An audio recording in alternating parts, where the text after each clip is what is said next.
এক রাতে পাওলা এবং সাইমন দম্পতি রাস্তার মাঝে একটা শিশুকে দাঁড়িয়ে থাকতে দেখে। কিন্তু অদ্ভুত ব্যাপার হচ্ছে এই শিশুটি কথা বলে না, সে কোথা থেকে এসেছে কেউ জানে না। এবং আরও একটা আশ্চর্যের ব্যাপার হচ্ছে সে একটা চক লাইন অতিক্রম করে না। কি আছে সে চক লাইনে, কেন সে অতিক্রম করে না? সে কি আসলে পৃথিবীর কেউ নাকি অন্য গ্রহ থেকে এসেছে? উত্তর পায় না কোনো সাইকিয়াট্রিক কিংবা কোনো বিজ্ঞানী। কোনো ডক্টর খুঁজে বের করতে পারে না তার কি রোগ। সে কি জিন নাকি এলিয়ান সেটাও কেউ বুঝতে পারে না। আমরা এক্সপ্লেন করব এই মুভিটি। আর হ্যাঁ, এরকম রহস্যময় গল্প পেতে আমার চ্যানেলটিকে সাবস্ক্রাইব করে রাখুন। চলুন কথা না বাড়িয়ে মূল গল্পে প্রবেশ করি। পাওলা এবং সাইমন দম্পতি একদিন গাড়ি নিয়ে বের হয়েছে, কিন্তু কিছু দূর যেতেই তারা একটি অদ্ভুত দৃশ্য দেখতে পায়। একটি বাচ্চা ছেলে দাঁড়িয়ে আছে রাস্তার ঠিক মাঝামাঝিতে, যে দাগ রাস্তা দুটিকে ভাগ করেছে সেই ডিভাইডারে। তারা যখন গাড়ি থেকে নামে এবং সে বাচ্চাটির দিকে এগোতে থাকে, তখন সে বাচ্চাটি দৌড় দেয়। ঠিক এই মুহূর্তে একটি বাইক সে বাচ্চাটিকে সেভ করার জন্য অ্যাক্সিডেন্ট করে। যাই হোক, বাচ্চাটি বেঁচে যায় এবং তারা বাচ্চাটি বাসায় নিয়ে আসে। বাচ্চাটিকে তারা হসপিটালে পাঠায়, কারণ বাচ্চাটি তার অ্যাড্রেস বলতে পারে না, তার বাবা মা কোথা থেকে এসেছে কিছুই বলে না। তারা ব্যাপারটি পুলিশকে ইনফর্ম করে। পুলিশ ব্যাপারটি পর্যালোচনা করে বের করে যে কোনো বাচ্চা মিসিং আছে এই জাতীয় কোনো অভিযোগ পুলিশের কাছে নেই। এদিকে বাচ্চাটি হসপিটালে থাকার সময় তার নাম আইডেন্টিফাই করা যায়। ডক্টর বলে ওর নাম হচ্ছে ক্লারা। পাওলো এবং সাইমন দম্পতি ডক্টরকে জিজ্ঞাসা করে, তুমি কিভাবে ওর নাম জানো? ডক্টর বলে, একজন নার্সের নাম ক্লারা। আমরা যখন সেই নার্সকে ডাক দেই তখন সে মেয়েটি রেসপন্স করতেছিল। সো তখন আমরা বুঝতে পারি ওর নামও ক্লারা। বাচ্চাটিকে যখন হসপিটালে কেয়ার করা হয় তখন একটি বিষয় নোটিস করে ডক্টর গ্লোরিয়া। বাচ্চাটি চারিদিকে একটি বাউন্ডারি লাইন করতে বলে, চক দিয়ে একটা আঁকানো লাইন। পাওলা দম্পতি এই বাচ্চাটিকে তাদের বাসায় নিয়ে আসে এবং যথারীতি সে বাচ্চাটি যেইখানে থাকে তার চারিদিকে একটি চক দিয়ে লাইন রেখা টেনে দেয়। কিন্তু কেন যে এই লাইন তারা টেনে দিচ্ছে সেটা না জানে ডক্টর, না জানে এই দম্পতি। কিন্তু এই লাইন না টেনে দিলে এই বাচ্চাটি প্রচন্ড শাউটিং করে। আসলে পাওলা এবং সিমন যখন ক্লারাকে দেখতে হসপিটালে গিয়েছিল তখন ক্লারা একমাত্র পাওলার কাছেই থেমেছিল, কারণ পাওলা যখন তাকে বলে যে তুমি কি চাও যে আমরা এখান থেকে না যাই, তখন সে চুপচাপ হয়ে যায়। এতে ডক্টর গ্লোরিয়া বুঝতে পারে হয়তোবা পাওলার কাছে সে কমফোর্ট ফিল করবে, পাওলার কাছে সে যেতে চায়। ডক্টর গ্লোরিয়া এই বাচ্চাটিকে বাসায় নিয়ে নেওয়ার জন্য পরামর্শ দিয়েছিল। এরই মাঝে তাদের প্রতিবেশী ইডওয়ার্ডো এবং মাল্টি দম্পতি তাদেরকে ইনভাইট করে। ইডওয়ার্ডো এই বাচ্চাটি সম্পর্কে খোঁজ খবর নেয়। ইডওয়ার্ডে বলে যে এই ব্যাপারটি আসলেই অস্বাভাবিক। পাওলা ইডওয়ার্ডকে বলে যে এই মেয়েটির কিডনি খুব একটা কাজ করতেছে না। এই ব্যাপারটা জেনেটিক কিনা সেটা জানার জন্য তার বাবা মার ঠিকানাটা দরকার। সো তার বাবা মাকে খুঁজে বের করাটা জরুরি। এরই মাঝেই ক্লারার সঙ্গে পাওলার একটা ভালো সম্পর্ক তৈরি হয়ে যায়। ক্লারা তাকে ট্রাস্ট করতেছে এবং পাওলার যেহেতু নিঃসন্তান, সো পাওলাও চাচ্ছে ক্লারাকে সে তার সন্তানের মতো করে বড় করতে। সে ক্লারাকে দত্তক নিতে চাইছিল। সো ডক্টর এবং পুলিশ তাকে বলে, আমরা কাগজপত্র রেডি করতেছি এটা তোমাকে দিয়ে দেওয়ার জন্য। পাওলা আসলে ঘাটাঘাটি করতেছিল যাতে এই ব্যাপারটির একটা ক্লু পাওয়া যায়। এদিকে ডক্টর পাওলাকে বলেছিল ক্লারার অবস্থাটা এমন যে একটি টেবিলের উপরে একটা কাঁচের মার্বেল রাখো, তাহলে গড়িয়ে সে একটু পরে নিচে পড়ে যাবে। ক্লারা ঠিক এমনই মনে করে নিজেকে।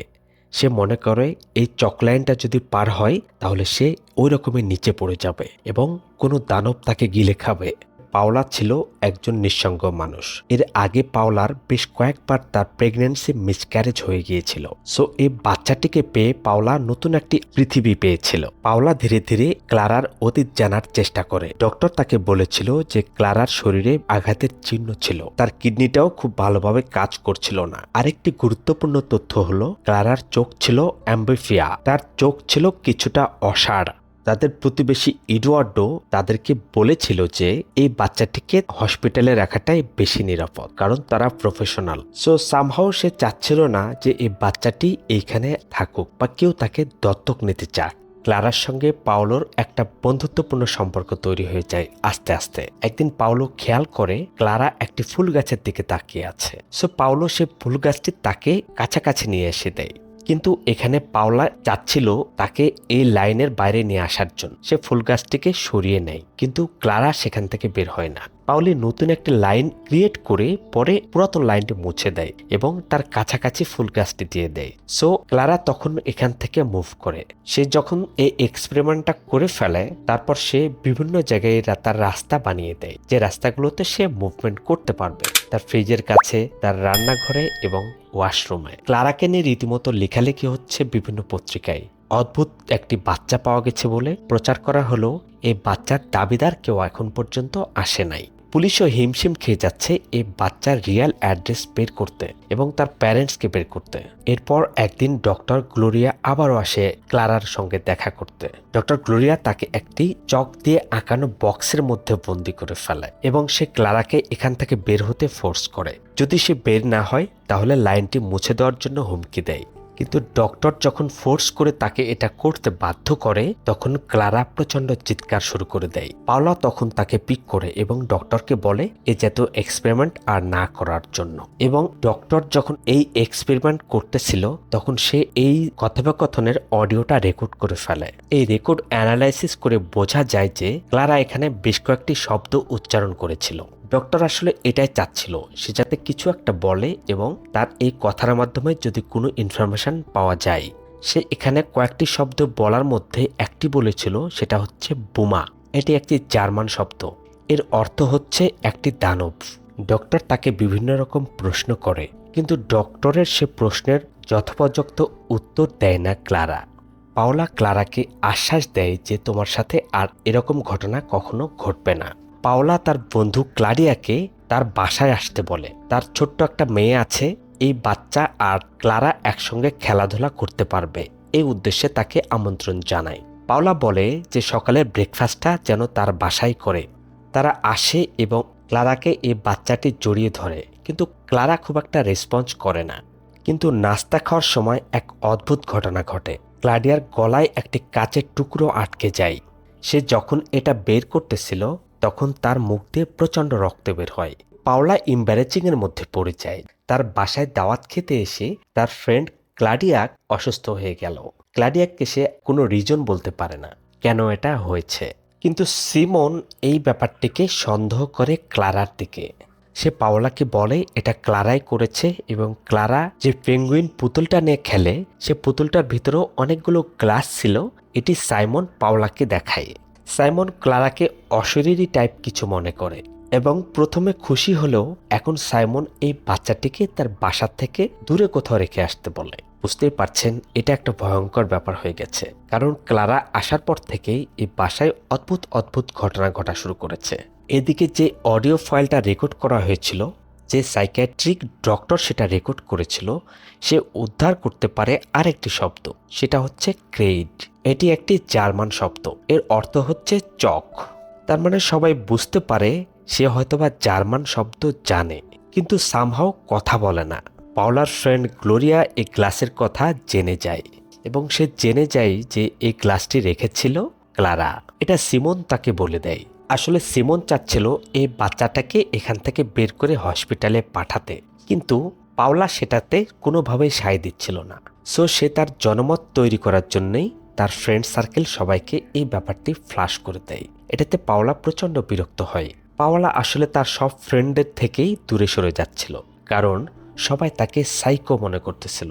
সিমনের সঙ্গেও তার সম্পর্কের অবনতি হতে থাকে। পাওলা এদিকে সেই বোমা শব্দের অর্থ খুঁজতে থাকে।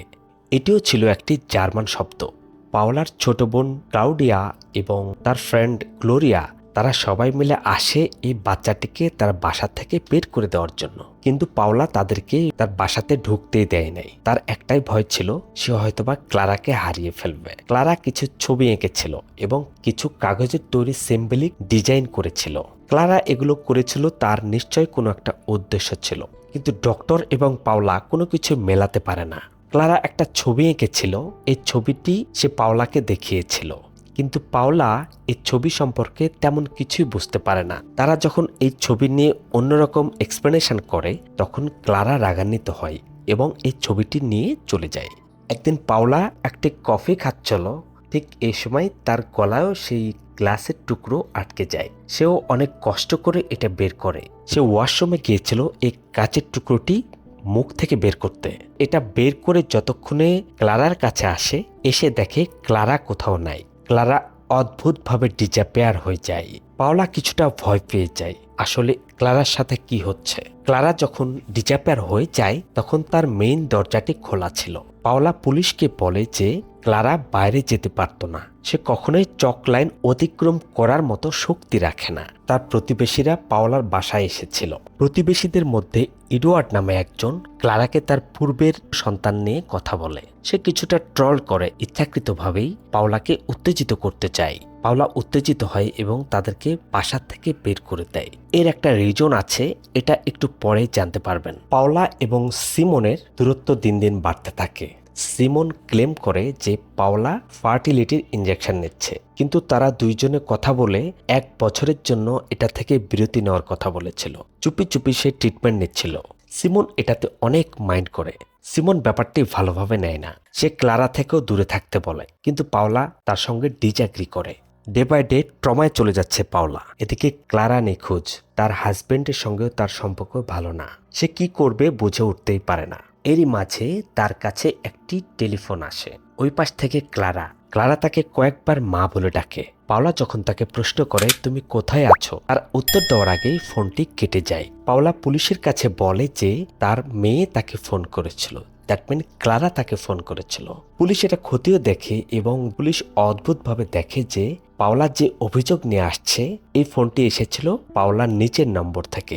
এখানে পুলিশ কিছুটা ডিসঅ্যাপয়েন্টেড হয়ে যায় যে হয়তোবা পাওলা মেন্টালি সিক। পুলিশ তাকে সাইকিয়াট্রিক দেখানোর জন্য বলে, বাট পাওলা এতে ক্ষিপ্ত হয়ে যায়, কারণ পাওলা জানে যে সে মেন্টালি সিক না। পুলিশ তাকে চার্জ করে যে তুমি আর কি কি জানো, হয়তোবা তোমার এখানে কোনো হাত আছে। পুলিশ উল্টো তার ফোন সিজ করে নেয়। পাওলা বুঝতে পারে না তার সাথে কি হচ্ছে, কিন্তু পাওলা যখন সে পুলিশ স্টেশনে ছিল তখন তার চোখে একটি ফাইল পড়ে, যে ফাইলগুলোতে শহরের মিসিং কেসগুলো ছিল। সে সুবিধা মতো এই ফাইলগুলো তার ব্যাগে চুপি চুপি ঢুকিয়ে ফেলে। পাওলা বাসায় গিয়ে সে ফাইলগুলো চেক করে। সে অদ্ভুতভাবে কিছু তথ্য বের করতে সক্ষম হয়। ইনগ্রিড নামের একটি 17 বছরের মেয়ে যে ছিল সুইস নাগরিক, সে মেয়েটি ফ্রান্সে মারা যায় এবং সে মেয়ের ছবির পাশে একটি চিহ্ন দেখা যায়, একটি কাগজের ফুলের ছবি পাওয়া যায়। সে ক্লারার সঙ্গে এই ঘটনার মিল খুঁজে পায়। সে আরো ডিপে ঢুকতে চায়। সে কিছুদিন আগেই ক্লারার আঁকানো একটি ছবি বের করে এবং সে ছবি উল্টিয়ে সে বুঝতে পারে যে এই ছবিটার একটা ক্লু আছে। সে এডওয়ার্ডকে আইডেন্টিফাই করে ফেলে যে এই ঘটনার সবকিছুর মূলে আছে। এডওয়ার্ডও ক্লারাকে অপহরণ করেছে বলে সে বিশ্বাস করে এবং সে পুলিশকে ফোন করে এই ব্যাপারটি জানিয়ে দেয়। পুলিশ তাকে তার বাসায় থাকতে বলে এবং তার লোকেশন অনুযায়ী পুলিশ তার ফোর্স পাঠিয়ে দেয়। এই মুহূর্তে আমরা কিছুটা বুঝতে পারি এই মুভির মেইন ভিলেনকে। ইভেন ফ্ল্যাশব্যাকে দেখানো হয় এডওয়ার্ডও কিভাবে ক্লারাকে রাস্তা নিয়ে গিয়ে ছেড়ে দেয়। আসলে ক্লারা ছিল সিক, কিন্তু এডওয়ার্ডও ক্লারাকে বড় করেছে একটি নিয়ন্ত্রিত জীবনের মধ্যে দিয়ে। ক্লারাকে শেখানো হয়েছে এই চকলাইনই তার জীবনের রেড লাইন, এটাকে কোনোভাবেই ক্রস করা যাবে না। একটা ছোট বাচ্চাকে যদি বারবার একটা কথাই শেখানো হয় এটা করলে শাস্তি, তাহলে একসময় শাস্তি না থাকলেও ভয়টা কাজ করে। এই প্রক্রিয়াটার নামই হচ্ছে classical conditioning. The chalk line মুভিতে ক্লারার সাথে ঠিক এটাই করা হয়েছিল। প্রথমে ছিল শাস্তি, লাইন পার করলে ভয়, অন্ধকার, বেসমেন্ট। তারপর ধীরে ধীরে শাস্তি আর দরকার হয়নি, শুধু চক লাইন দেখলেই তার শরীর ফ্রিজ করত, মনে হতো একটা ব্ল্যাক ম্যাজিক অথবা একটা এলিয়ান কোনো একটা জিনিস তাকে হয়তোবা ধরে ফেলবে। পভলভ নামের এক বিজ্ঞানী 100 বছর আগে প্রমাণ করেছিলেন এইটি। ঘন্টা বাজলে খাবার, খাবার দেখলে লালা, একসময় খাবার ছাড়াই শুধু ঘন্টা বাজলে লালা পড়তো। এটাই হচ্ছে ক্লাসিক্যাল কন্ডিশনিং। এডওয়ার্ডও তাকে ছেড়ে দিয়েছিল এবং সে তাকে বলেছিল সামনে পুলিশ ফাঁড়িতে যাওয়ার জন্য, যাতে পুলিশ তাকে পিক করে এবং হসপিটালে নিয়ে যায়। কিন্তু পথিমধ্যে পাওলা তাকে পেয়ে যায়। পাওলা তাকে হসপিটালে অ্যাডমিট করে। কিন্তু এডওয়ার্ডও কেন বা এটা করেছিল সেটা আর কিছুক্ষণ পরে জানা যাবে। ফ্ল্যাশব্যাকে আরো দেখানো হয় সিমনের একটি ডিনার পার্টিতে এডওয়ার্ড একটি কাচের টুকরো কিভাবে ঢুকিয়ে দিচ্ছে এবং কিভাবে ক্লারাকে অপহরণ করার চেষ্টা করে, কিন্তু সিমন বাড়ি ফেরার জন্য সে অপহরণ চেষ্টাটি ব্যর্থ হয়ে যায়। কিন্তু সেদিনই সে পাওলার মোবাইল ফোনটি চুরি করে নিয়েছিল। যেই মোবাইল ফোন থেকে সে ফোন করেছিল ক্লারাকে দিয়ে, এবং পুলিশ যে ফোনের জন্য পাওলাকে দায়ী করেছিল, কারণ তার ফোন থেকেই ফোনটা এসেছিল। এদিকে পাওলা বের হয়ে যায়, উদ্দেশ্য এডওয়ার্ডের বাসা। সে দেখতে চায় এডওয়ার্ডের বাসায় ক্লারা আছে কিনা। সে যখন এডওয়ার্ডের বাসায় যায়, এডওয়ার্ড দরজা খুলে দেয়। পাওলার চলাফেরা এবং তাকানো দেখে এডওয়ার্ড সন্দেহ করে ফেলে। এডওয়ার্ড পাওলার উপরে আক্রমণ করে বসে, তাকে একটি হাতুড়ি দিয়ে আঘাত করে তার ঘাড়ে। সে রক্তাক্ত হয়ে যায়। তারপর তাকে টেনে নিয়ে যাওয়া হয় সেই অন্ধকার প্রকোষ্ঠ, তার আন্ডারগ্রাউন্ডে, যেখানে সে বন্দি করে রেখেছিল ক্লারাকে এবং যেখানে বন্দি হয়ে মারা গিয়েছিল ক্লারার মা ইনগ্রিড। পাওলা বুঝতে পারে এই এডওয়ার্ডই 12 বছর বয়সে ইনগ্রিডকে অপহরণ করে এবং বেসমেন্টে তাকে বন্দি করে রাখে, যেখানে ক্লারার জন্ম হয়। এডওয়ার্ডও পাওলাকে নিয়ে যেয়ে লক করে ফেলে, তার ঘাড়ে প্রচণ্ড আঘাত করে এবং তাকে বলতে বাধ্য করে সে কিভাবে এটা জানলো। পাওলা বলে যে সে পুলিশের ইনভেস্টিগেশন ফাইল থেকে এটা জেনেছে। এই ফাইলটি তার বাসায় আছে।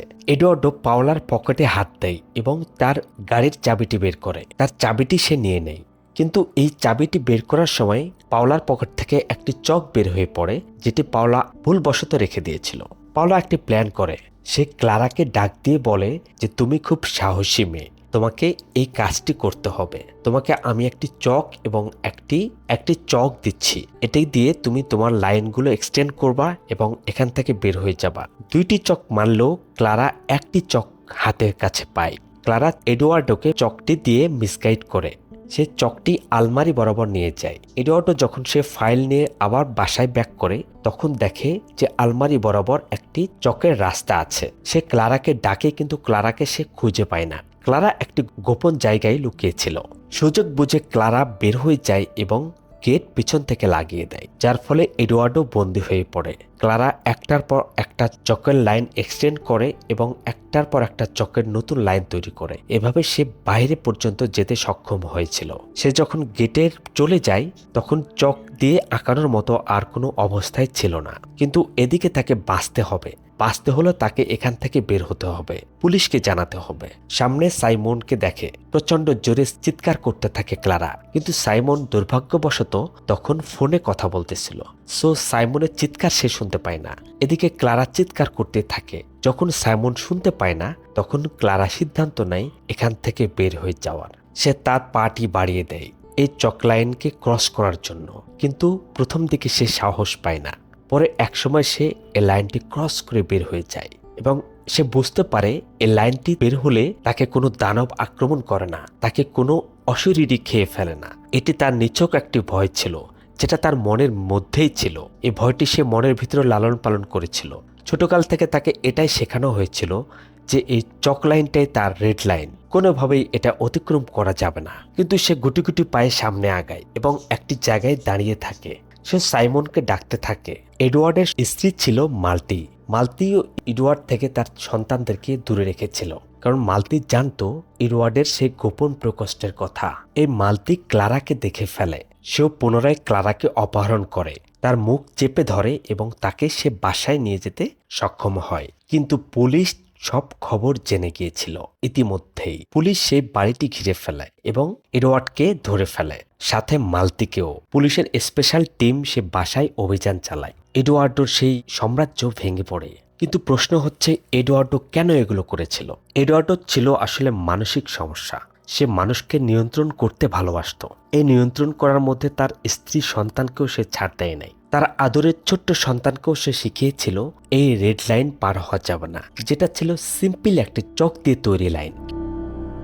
তার ভেতরে ভয়টা ছিল এই চক লাইন পার হলেই তাকে কোনো দানব আক্রমণ করে ফেলবে। এই অসুস্থ মানসিকতার এডওয়ার্ডোর বাড়ির বেসমেন্টে পুলিশ পুরো কাহিনী খুঁজে পায়। ইনগ্রিড আর ক্লারাকে রাখা হয়েছিল সেই একই জায়গায়। এর পরের দৃশ্যে দেখা যায় ক্লারা নিরাপদ, পাওলা বেঁচে আছে। তারা ভিডিও ফোনে কথা বলছে, দুজনের সাথে চুটিয়ে গল্প করছে। ক্লারার অবলম্বন হয়ে যায় পাওলো এবং পরিশেষে আমরা বুঝতে পারি এই লাইনটি ছিল কোনো ম্যাজিক্যাল বাউন্ডারি না, এটা ট্রমা বেসড কন্ডিশন।